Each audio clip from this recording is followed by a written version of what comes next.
Hello అండి, అందరికీ నమస్తే. Welcome back to she was kitchen. ఈరోజు వీడియోలో నేను డాబా స్టైల్లో దాల్ తడ్కా రెసిపీ చూపించబోతున్నాను.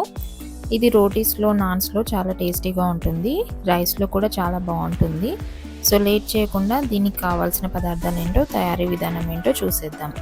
వీడియోలోకి వెళ్ళే ముందు మా ఛానల్ని కొత్తగా చూసిన వాళ్ళు ఎవరైనా ఉంటే సబ్స్క్రైబ్ చేసుకొని చూడండి. వీడియో మొత్తం స్కిప్ చేయకుండా చూడండి. ముందుగా 250 గ్రామ్స్ కందిపప్పును ఇలా కుక్కర్లో తీసుకొని 2-3 సార్లు వాష్ చేసుకోవాలి. ఇలా వాష్ చేసుకున్న తర్వాత అందులోనే 4 గ్లాసుల వాటర్ వేసుకోవాలి. వాటర్ వేసుకున్న తర్వాత ఇందులోనే కొద్దిగా పసుపు, కొద్దిగా ఆయిల్ వేసుకోవాలి. ఆయిల్ వేసుకున్న తర్వాత 2-3 విజిల్స్ వచ్చేంత వరకు ఉడికించి పెట్టుకోవాలి. 2-3 విజిల్స్ వచ్చిన తర్వాత ఓపెన్ చేసుకొని పప్పును ఇలా మెత్తగా రుబ్బుకొని దానికి సరిపడా వాటర్ వేసుకొని ఈ కన్సిస్టెన్సీలో రుబ్బి పెట్టుకోవాలి. తర్వాత వేరే ప్యాన్ తీసుకొని అందులో 3 టేబుల్ స్పూన్ వరకు ఆయిల్ వేసుకోవాలి.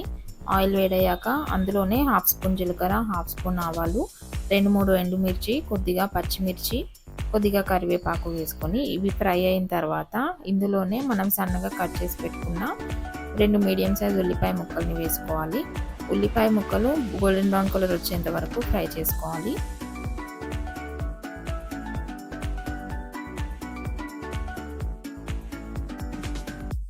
ఉల్లిపాయలు ఫ్రై అయిన తర్వాత ఇందులోనే 1/2 స్పూన్ పసుపు, 1 స్పూన్ ధనియాల పొడి వేసుకొని పసుపు పచ్చివాసన పోయేంత వరకు ఫ్రై చేసుకోవాలి. పసుపు పచ్చివాసన పోయిన తర్వాత మనం కట్ చేసి పెట్టుకున్న 2 మీడియం సైజ్ టమాటాలు వేసుకొని ఇందులోనే 2 టేబుల్ స్పూన్ కారం, 1 టేబుల్ స్పూన్ ఉప్పు వేసుకోవాలి.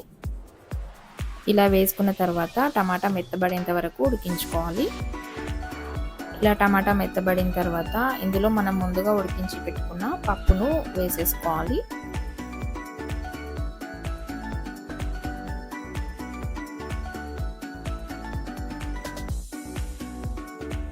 పప్పు మొత్తం ఇలా వేసుకున్న తర్వాత ఒకసారి బాగా కలుపుకోవాలి. ఇలా బాగా కలుపుకున్న తర్వాత ఇదే టైంలో సాల్ట్ ఒకసారి చెక్ చేసుకోవాలి. సాల్ట్ తక్కువ ఉంటే మళ్ళీ ఒకసారి కలుపుకోండి.